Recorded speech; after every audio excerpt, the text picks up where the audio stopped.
2 سال پہلے میرے بیٹے شہریار نے، جس کی عمر 19 سے 20 سال ہے، گلفشاں سے پسند کی شادی کی۔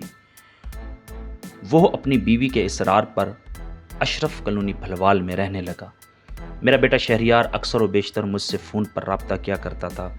گلفشاں اس کی بیوی کے ناصر عباس کے ساتھ غیر اخلاقی تعلقات قائم ہو گئے۔ جب اس کا علم شہریار کو ہوا تو میاں بیوی میں اختلافات پیدا ہو گئے، جس کا میرے بیٹے نے مجھے فون پر بتایا۔ 7/5/2017 کو میں اور میرے ساتھ شہباز اور ذیشان اپنے بیٹے کے گھر اشرف کالونی گئے۔ یہ کوئی 8:30 بجے کا وقت تھا۔ گھر کا مین دروازہ کھلا ہوا تھا، کمرے اور صحن کی لائٹ جل رہی تھی۔ میں اور میرے ساتھ شہباز اور ذیشان جب کمرے کے دروازے پر پہنچے تو ہم نے دیکھا کہ ناصر نے شہریار کے گلے پر چھری رکھی ہوئی تھی اور بائیں ہاتھ سے شہریار کا چہرہ دبایا ہوا تھا، اور گلفشاں اینٹ کے ٹکڑے سے شہریار کے سر پر بار بار ضربیں لگا رہی تھی۔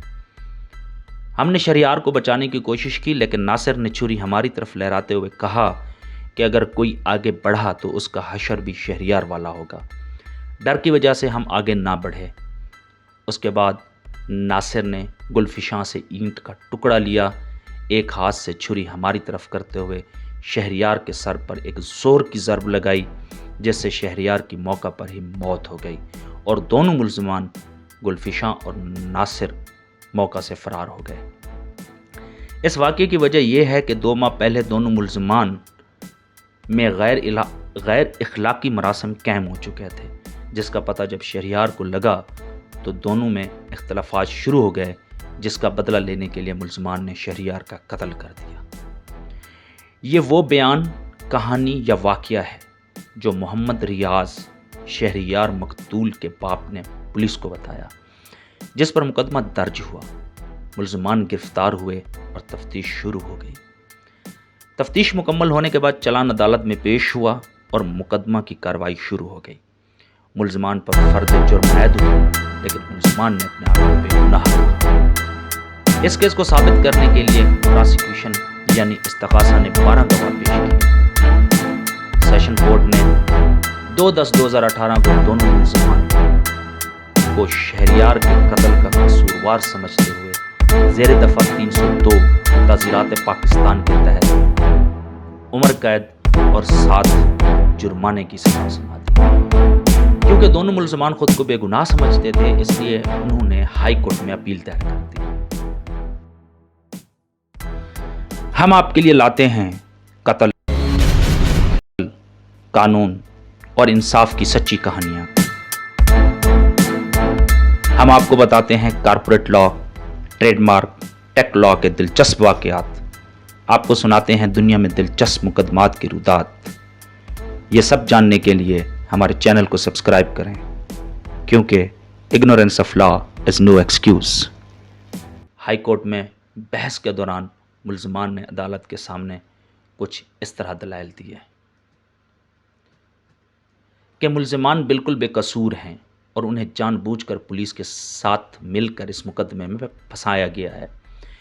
چشم دید گواہان نے خود تسلیم کیا کہ ان کی شہریار مقتول اور گلفشاں سے ان کی پسند کی شادی کو لے کر لڑائی تھی، اور ساتھ ہی انہوں نے یہ بھی تسلیم کیا کہ ان کی رہائش شہریار مقتول کے گھر سے 35 کلومیٹر دور ہے۔ موقع واردات پر موجودگی نہ ہی ممکن ہے اور نہ ہی عقل میں آنے والی چیز ہے۔ چشمدید گواہ بائی چانس گواہ ہیں اور موقع واردات پر موجودگی ثابت نہیں کر سکے۔ مقتول کا پوسٹ مارٹم 12 گھنٹے بعد کرایا گیا اور اس کی وجہ بھی نہیں بتائی گئی۔ یہ بات کہیں ثابت نہیں کی گئی کہ گلفشاں کی شہریار سے لڑائی تھی۔ وجہ اناج جو بیان کی گئی تھی ثابت نہیں ہوئی۔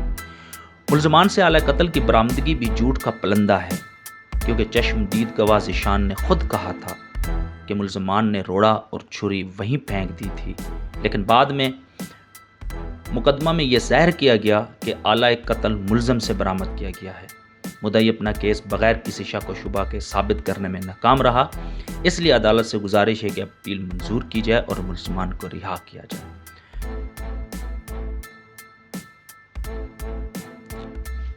دوسری طرف مدعی کے وکیل نے کہا کہ مدعی نے اپنا کیس بغیر کسی شک و شبہ کے ثابت کر دیا ہے،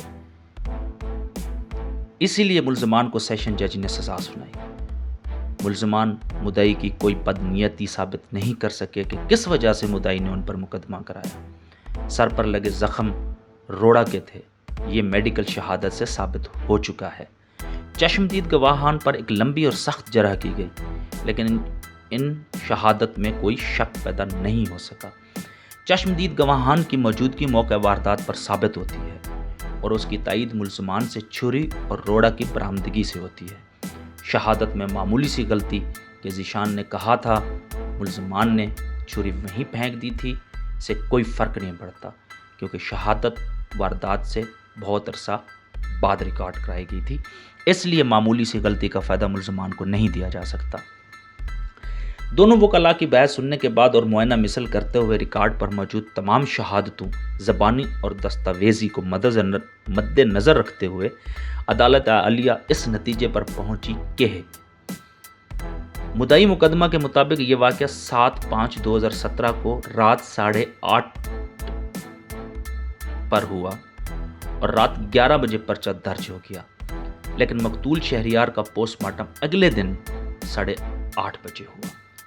ڈاکٹر جس نے مقتول شہریار کا پوسٹ مارٹم کیا، اس نے عدالت کے سامنے اپنے بیان میں کہا کہ لاش مردہ خانہ میں رات 11 بجے پہنچ گئی تھی، لیکن پولیس کے کاغذات اگلے دن صبح ملے۔ ڈاکٹر نے یہ بھی کہا کہ وہ یہ سارا وقت ڈیوٹی پر موجود رہا۔ اس سے ثابت ہوتا ہے کہ ڈاکٹر کی وجہ پوسٹ مارٹم کے لیے کوئی دیر نہیں ہوئی۔ 11 گھنٹے کے بعد پوسٹ مارٹم کا ہونا اس بات کی طرف اشارہ کرتا ہے کہ موقع پر کوئی چشمدید گواہ موجود نہیں تھا اور یہ وقت جھوٹے چشمدید گواہ بنانے میں لگایا گیا۔ یہ بات بھی صفحہ مثل پر موجود ہے کہ 2 چشمدید گواہ کی رہائش موقع واردات سے 35 کلومیٹر دور ہے۔ نارمل اور روٹین میں ان کو اپنے گھر ہونا چاہیے تھا، وہ اچانک موقع واردات پر کیسے پہنچے، یہ بھی مدعی کی کیس میں شک پیدا کرتی ہے۔ چشمدید گواہ مدعی نے پہلے بیان میں یہ کہا کہ اسے شہریار کی طرف سے کال 7/5/2017 کو آئی تھی، لیکن بعد میں کہا کہ اسے یہ کال واردات سے 2 دن پہلے آئی تھی۔ اس کے ساتھ نہ ہی فون نمبر مہیا کیے گئے اور نہ ہی کال ریکارڈ کو صفحہ مثل پر لایا گیا۔ یہ خود مدعی کی طرف سے کہا گیا کہ مقتول شہریار نے ان کی مرضی کے بغیر گلفی شاہ سے شادی کی تھی اور اسی وجہ سے مدعی ان سے ناراض بھی تھا۔ اس لیے یہ ضروری تھا کہ مدعی ریکارڈ سے یہ ثابت کرتا کہ واقعی اسے شہریار مقتول کی طرف سے کوئی کال آئی تھی۔ چشمدید گواہان کی شہادت میں اس بات پر تضاد تھا کہ ریاض نے کہا کہ شہریار اپنی ساس کے گھر رہ رہا تھا اور اس وقت گھر میں موجود نہیں تھی، جبکہ دوسرے گواہ ذیشان نے کہا کہ اس وقت شہریار کی ساس گھر میں موجود تھی۔ یہ بات بھی قابل غور ہے کہ مدعی مقدمہ کے مطابق ناصر کے ہاتھ میں چھری تھی، لیکن وہ اسے روڑا سے مار رہا تھا۔ جب ایک شخص کے پاس چھری موجود ہو، وہ روڑا سے کیوں مارے گا، اور جبکہ وہ اسی چھری سے گواہان کو ڈرا بھی رہا ہو۔ موقع واردات پر مدعی پارٹی میں 4 مرد شامل تھے اور ملزمان صرف 2 تھے، اور ان میں بھی ایک عورت تھی۔